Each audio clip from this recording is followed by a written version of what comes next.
읽으신 본문 민수기 5장 1절로 10절 말씀을 중심으로 해서 하나님 중심의 공동체라고 하는 제목으로 함께 말씀을 나누기를 원합니다. 지난 주일에는요 민수기 1장 1절로 19절 본문을 중심으로 해서 건강한 공동체가 되려면 이라고 하는 제목으로 함께 말씀을 증거했는데요.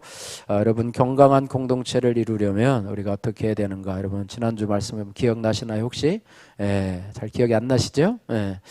첫 번째는 우리가 하나님의 군사로 서야 된다. 그리고 교회는 유람선 교회가 아닌 군함이나 구원선의 역할을 감당해야 된다. 이렇게 말씀을 했고요.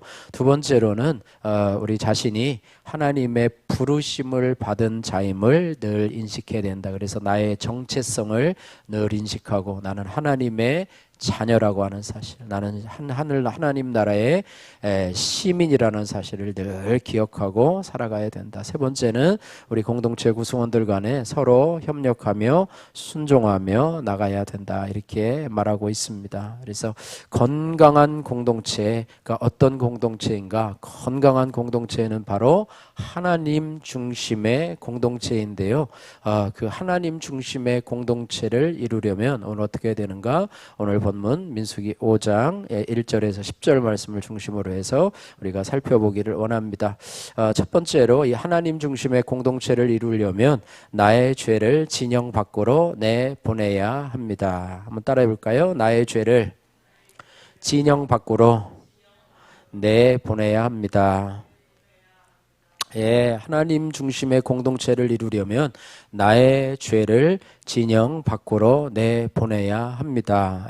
하나님께서는요 오늘 지도자 모세에게 명령하셔서 이스라엘 자손의 이 진영 가운데 있는 모든 나병 환자와 또 유출병이 있는 자, 피 흘리는 자겠죠. 피 흘리는 또 시체를 만져서 부정하게 된 자를 다 진영 밖으로 내보내게 하십니다. 오늘 1절 2절 말씀, 5장 1절 2절 말씀 우리 한 목소리로 같이 읽겠습니다.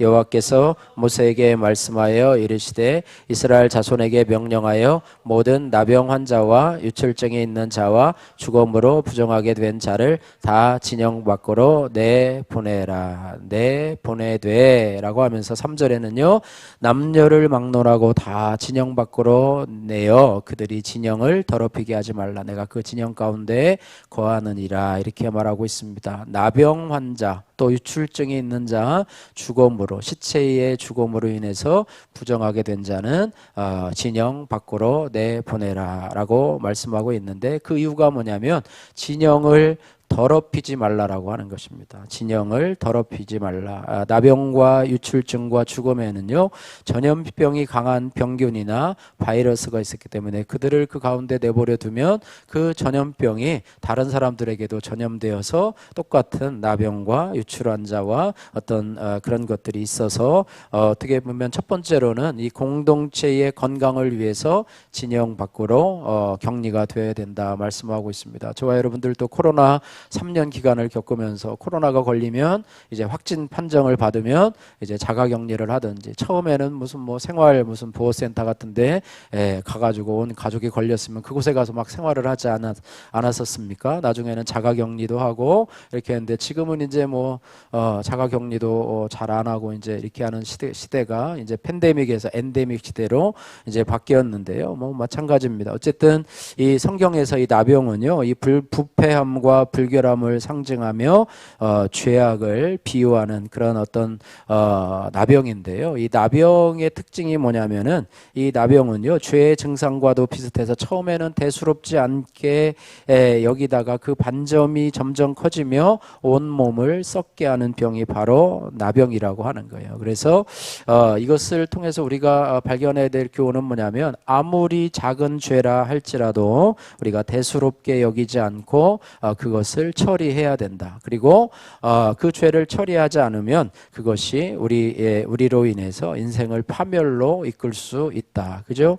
죄가 욕심이 잉태한즉 죄를 낳고 죄가 장성한즉 사망을 낳느니라 말씀하고 있습니다. 그래서 우리가 나의 죄를 진영 밖으로 내보낼 때에 우리가 정결함을 얻게 되고, 공동체 아니고요, 우리 자신이 성령이 거하는 전이라고 그랬어요. 우리 자신을 성령이 거하시는 전. 그래서 성전, 예배당만 예배당이 아니고요, 교회 건물만 예배당이 아니고요, 우리 자신이 성령이 거하시는 전인데, 우리 안에 그런 나병과 같은, 또 우리 안에 사소한 생각, 또 뭐 나쁜 생각, 또 그런 죄들이 우리 안에 거하게 될 때에 그 뿌리부터 잘라내야 된다. 우리는 아예 저 정도는 뭐 아예 남들도 다 짓는 죄인데 뭐 저 정도는 뭐 용납해도 괜찮아. 뭐 아유 다른 사람들은 더 많이 나쁜 죄 많이 하는데 뭐 나 정도야. 뭐 이 정도면 뭐 평균 이상은 평균 이하는 하는 거니까 뭐 괜찮을 거야라고 이렇게 사소하게 생각하고 별거 아니게 생각하는 작은 죄부터 우리가 깨달아야 되는데, 그 죄를 내가 깨달을 수 있느냐? 깨달을 수가 없어요. 깨달을 수가 없어요. 여러분이 삶을 살아가면서 정말 나는 죄인이다, 나는 정말로 못된 죄인이다 라고 생각하면 여러분은 정말 대단하신 분이에요. 그런데 진정으로 이 죄를 깨달을 수 있는 것은 말씀을 통해서 깨달을 수 있다라고 하는 거예요. 그래서 말씀을 여러분이 매일매일 묵상하며 가까이 하며 성령님께서 여러분들에게 깨닫게 해주시는 죄가 있다면 그것이 여러분에게 축복이라고 하는 거예요. 그죠? 하나님의 말씀은 살았고 운동력이 있어서 영과 혼과 영과 및 관절과 골수를 찔러 쪼개게 하며 그 마음의 생각을 다 드러낸다 말씀하고 있어요. 그래서 우리가 하나님의 말씀을 들을 때 우리의 죄가 드러나게 되는 것이고, 또 그럴 때 우리가 그것을 에이 뭐 괜찮지 뭐 이 정도야 뭐 괜찮지 뭐라고 하는 게 아니라 그것을 여러분 감사함으로 받고 하나님 앞에 나가야 되고, 그것들을 밖으로 내어 보내야 될 줄로 믿습니다. 큐티인 간증인데요, 의심병은 진영 밖으로라고 하는 김지은님의 간증입니다. 40살 이른 나이에 남동생이 하늘나라로 갔습니다.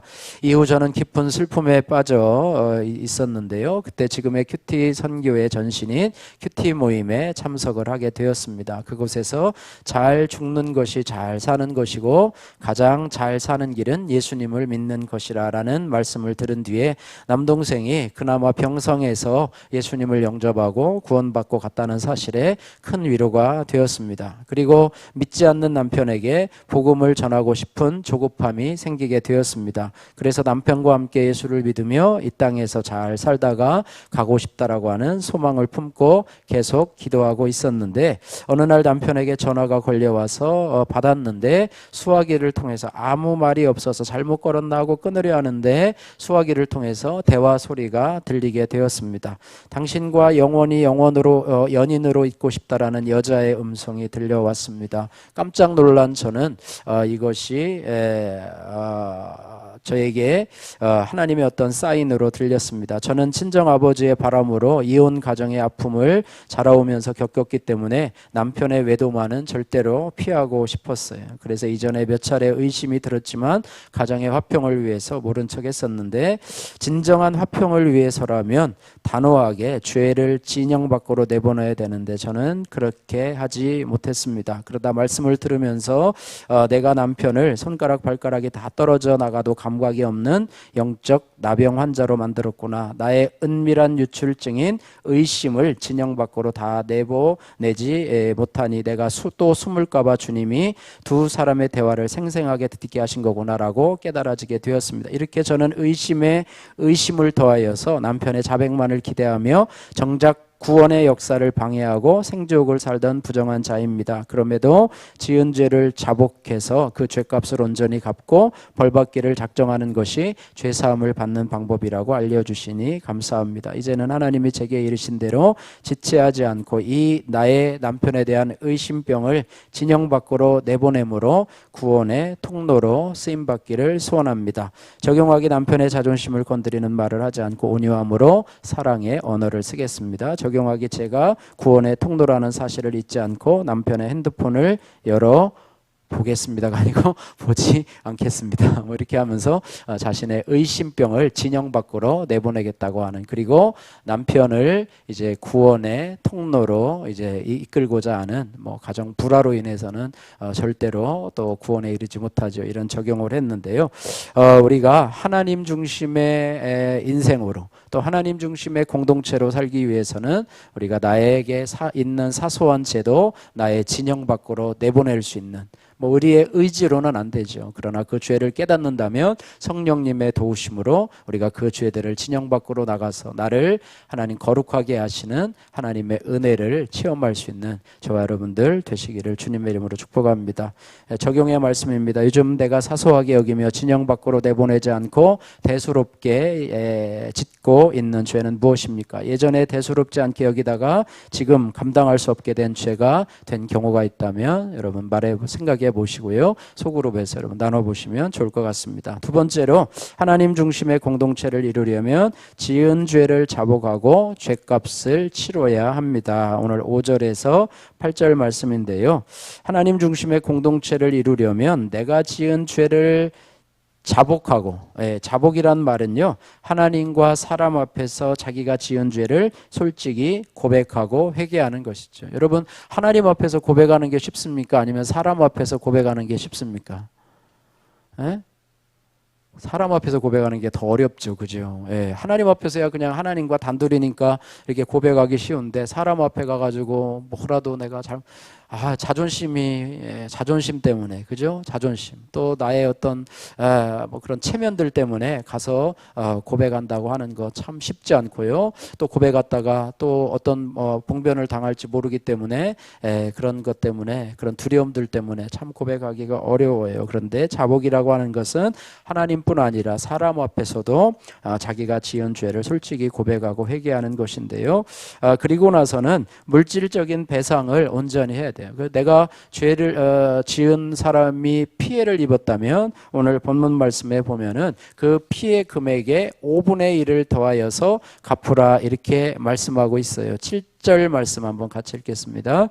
그 지은 죄를 자복하고 그 죄값을 온전히 갚되 5분의 1을 더하여 그가 죄를 지었던 사람에게 돌려줄 것이요. 100만 원의 피해를 입혔다면 5분의 1이면 얼마죠? 20만 원에서 120만 원을 주라는 거예요. 이자도 참 똑똑한 이자네요. 그죠? 하나님께서는 그렇게 그 피해 입은 값만 아니라 거기에 5분의 1을 더해서 배상을 하고요. 자, 8절 말씀에 만일 죄값을 받을 만한 친척이 없으면, 그 사람이 만약에 그 사람이 없다고 하면 그 친척에게 죄값의 5분의 1을 대해서 돌려주는데, 친척도 없으면 그 죄값을 하나님께 드려서 제사장에게로 돌릴 것이다. 이렇게까지 말씀하면서 그것을 철저하게 갚으라. 안 되면 하나님 앞에 그 죄값을 헌금을 할 수도 있겠네요. 그죠? 그 사람을 돌려줘야 되는데, 그 사람의 피해를 돌려줘야 되는데 피해를 할 사람이 없어요.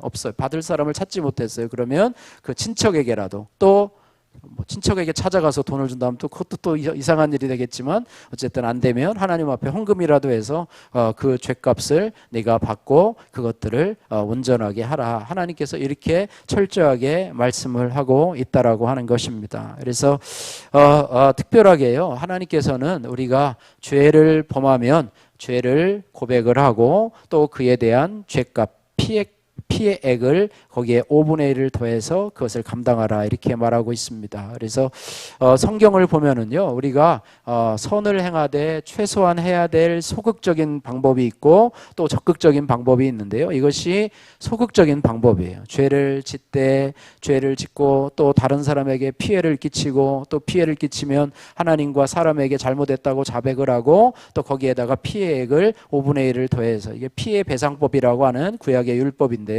이렇게 해라라고 말씀하시면서 또 신약에는 뭐라고 말씀하시냐면, 그것에 그치지 말고 내 이웃을 사랑하되 내 몸과 같이 이웃을 사랑하라 이렇게 말씀을 하고 있습니다. 그래서 레위기 19장 18절 말씀엔 뭐라고 그랬냐면, 원수를 갚지 말며 동포를 원망하지 말며 내 이웃 사랑하기를 내 자신과 같이 하라 이렇게 말씀을 하고 있어요. 그래서 예수님께서요, 선한 선한 사마리아인의 비유를 들으면서 유대인의 이 율법사에게 이렇게 말하죠. 예, 가다가 강도 만난 유대인들이 있는데 너희나 뭐 제사장이나 또 레위인은 그들을 보고 그냥 지나쳤는데 너희가 개와 같이 취급하고 사람처럼 상종하지 않는 그런 사마리아인이 그를 치료해주고 여관으로 데려다가 부비가 더 들면 내가 돌아와서 더 주겠다라고 하는 그런 것을 바라보면서 누가 너의 이웃이냐라고 말씀하고 있습니다. 바라기는 우리 수정교회 성도들이요, 가서 피해를 끼치고 또 피해 배상하는 것보다 더 나가서 뭐 그것도 하나님 앞에 귀한 것이지만은 더 나가서 여러분이 선을 행하되 끝까지 행하고 응급처치만 하는 그런 정도가 아니라 끝까지 사람의 생명을 살리는 데까지 나가서 하나님에게 기쁨이 되는 그런 은혜의 성도들이 되기를 원합니다. 그래서 우리가 하나님 앞에 우리가 피해 보상하는 정도를 뛰어넘어서 너희도 그와 같이 가서 선을 베풀고 어려움을 당하는 강도 만난 이웃과 같은 사람들에게 선을 베풀라고 하는 주님의 말씀을 실천하고 순종하는 그런 우리 성도들 될 때 그것이 바로 하나님 중심의 공동체가 될 것이고 하나님을 중심으로 하는 성도들이 되리라고 믿습니다. 자, 세 번째로요, 우리가 하나님 중심의 공동체가 되려면 우리 교회에게 허락하신 영적 지도자들을 존중해야 합니다. 이렇게 말씀하고 있습니다. 오늘 9절에서 10절 말씀 같이 한번 읽겠습니다. 9절에서 10절. 이스라엘 자손이 거제로 제사장에게 가져오는 모든 성물은 그의 것이 될 것이라. 각 사람이 구별할 물건은 그의 것이 되나니 누구든지 제사장에게 주는 것은 그의 것이 되느니라. 예. 만일 죗값을 받을 만한 친척이 없으면 죗값을 여호와께 드려서 제사장에게로 돌릴 것이니 뭐 이렇게 하면서 이스라엘 자손이 거제로, 이 거제라고 하는 것은 제사장이 그 드려진 예물을 손을 들어서 그러니까 그 제물을 손에 가지고 그 손을 들어서 하나님 앞에 드리는 제사인데요, 거제로 드리는 제물은 하나님께서 이 제사장에게 쓸 양식으로 주셨던 것을 보게 됩니다. 그래서 각 사람이 하나님 앞에 가져오는 것, 물론 하나님 앞에 뭐 번제나 화제나 뭐 이런 걸로 또 화목제로 서로 나눠 먹는 제사들 중에서 태우거나 이렇게 해서 하나님 앞에 화물로 드리지만은 이 거제로 드리는 것은 하나님께서 이 제사장에게로 돌릴 것이니라 이렇게 말했습니다. 그래서 하나님은 레위인들 또 제사장들에게는 하나님께서 그런 은혜를 베푸셔서 내가 너희의 기업이 되겠다라고 하면서 그에게 어떤 그런 기업도 주지 아니하셨고 이런 것을 통해서 하나님께서 그들을 먹여 살리시는 것을 보게 되는데요. 어쨌든 하나님께서는 이 하나님의 중심되는 공동체에게는 하나님이 주신 영적인 질서가 있다라고 하는 것입니다. 성삼위 하나님도요, 성부, 성자, 성령 하나님도 어떻게 보면 맡겨진 서로 간의 어떤 질서들이 있잖아요. 맡은 역할들이 있는 것처럼 예수님을 이 땅에 보내시면서요, 예수님께서는 뭐라고 말씀하셨냐면 이렇게 말씀하셨어요. 너희를 영접하는 자는 나를 영접하는 것이요, 나를 영접하는 자는 나를 보내신 이를 영접하는 것이다. 이렇게 말했어요. 그러니까 하나님 아버지께서, 성부 하나님께서 나를 여기에 보내셨다. 그래서 나를 영접하는, 그러니까 예수님을 영접하는 자는 하나님을 영접하는 자라 이렇게 말씀하시면서 어떤 영적인 질서에 대해서 말씀을 하시고요. 또한 선지자의 이름으로 선지자를 영접하는 자는 선지자의 상을 받을 것이라 이렇게 말해요. 뭐 구약의 선지자, 하나님의 말씀을 대언해서 가르치는 선지자인데요, 어쨌든 선지자의 권위를 인정해서 선지자의 이름으로 선지자를 영접하는 자는 선지자의 상을 받게 될 것이다 이렇게 말해요. 그러니까 선지자의 권위도 인정하면 하나님께서 그에 합당한 상을 베푸시겠다 얘기를 하고요. 또 하나는 의인의 이름으로 의인을 영접하는 자는 의인의 상을 받을 것이라 말씀하고 있습니다. 그래서 하나님의 이름으로, 예수님의 이름으로, 선지자의 이름으로, 또 의인의 이름으로 하는 자들, 또 하나는 뭐냐면 누구든지 제자의 이름으로 이 작은 자 중 하나에게 냉수한 것이라도 주는 자는 내가 진실로 너에게 이르노니 그 사람이 결단코 상을 잃지 아니하리라 라고 말씀을 하고 있어요. 그래서 하나님은 어쨌든 예수님께서 교회의 권위가 되어 주시고요. 또 하나님 아버지께서 예수님에게 이 땅의 모든 권세를 주셨고, 또 예수님을 이 땅에 우리에게 보내주셨고요. 또한 그 다음 권위자가 선지자요, 선지자이시고요. 또한 의인을 언급하셨고 제자된 작은 자까지도 말씀하시면서 어쨌든 하나님의 영적 권위 아래에서 우리가 위임된 권위조차도 인정하면서 나갈 때 우리가 하나님 중심의 공동체가 될 수 있다라고 하는 것이죠. 예를 들어서 하나님의 영적 권위는요, 위임된 사역을 통해서도 마찬가지로 전달되는 것을 보게 되어져. 여러분, 구약 성경에 아람의 군대 장관이었던 문둥병에 걸렸던 그런 장군이 있었죠. 그 장군의 이름이요, 나아만이라고 하죠. 예, 나아만이 그 여종의 유대에서 왔던 여종의 소문을 듣고 엘리사 선지자에게 가면 당신의 병이 치유받을 수 있을 거라는 소문을 듣고 어디를 찾아가요? 막 예물도 막 해가지고 군사를 막 거느리고, 오늘날 같으면 국방부 장관격인 이 사람이요, 엘리사 선지자의 집을 찾아갑니다. 그런데 엘리사 선지자의 집을 찾아가니까 여러분, 엘리사가 나와요? 아니면 엘리사의 종이 나와요? 엘리사의 종이 나오죠. 그래가지고 뭐라고 얘기하냐면, 우리 선지자 엘리사 선생님이 얘기를 하는데 당신에게 이렇게 전하라고 하답니다. 어떻게 전하냐면, 요단강에 가서 7번 몸을 씻고 깨끗함을 받으면 그러면 당신의 몸이 깨끗하게 될 것이다. 이렇게 말하니까 그렇게 알고 가십시오. 이렇게 하고 문을 꽝 닫고 들어가겠죠.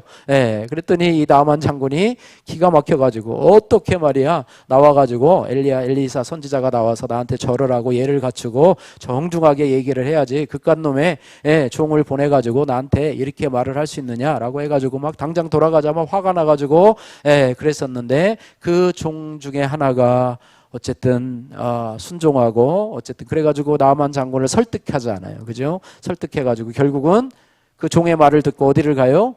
요단강을 간대. 요단강을 가니까 또 요단강이 더러운 물, 깨끗한 강도 있는데 왜 이렇게 더러운 물에다 하느냐, 불만이 충만해가지고 막 투덜투덜 하면서도 그 말을 듣고 요단강에다가 7번 몸을 씻으니까 정말로 그 살이 어린아이의 살과 같이 하얗게 돼서 치유함을 받았다는 그런 내용을 우리가 알고 있는데요. 어쨌든 하나님의 이 권위는요, 위임된 권위로, 그러니까 엘리사가 직접 나와서 말을 했어도 그런 일이 일어났을 것이고, 그죠? 엘리사가 그 종에게 내가 말하는데 가서 이렇게 해라 라고 하는 그 종의 입에서 나온 말을 듣고도 가서 순종하니까 그것이 이루어졌다라고 하는 것이죠. 할렐루야. 예수님께서 주님의 직접 하시는 말씀을 통해서도 역사가 일어나지만, 예수님께서 하신 말씀을 우리가 마음속에 품고 있다가 그 말씀을 다른 사람에게 전할 때도 그 말의 능력이 나타나는 것이죠. 그죠? 예전에 저는 심부름을 자주 다녔던 것 같아요.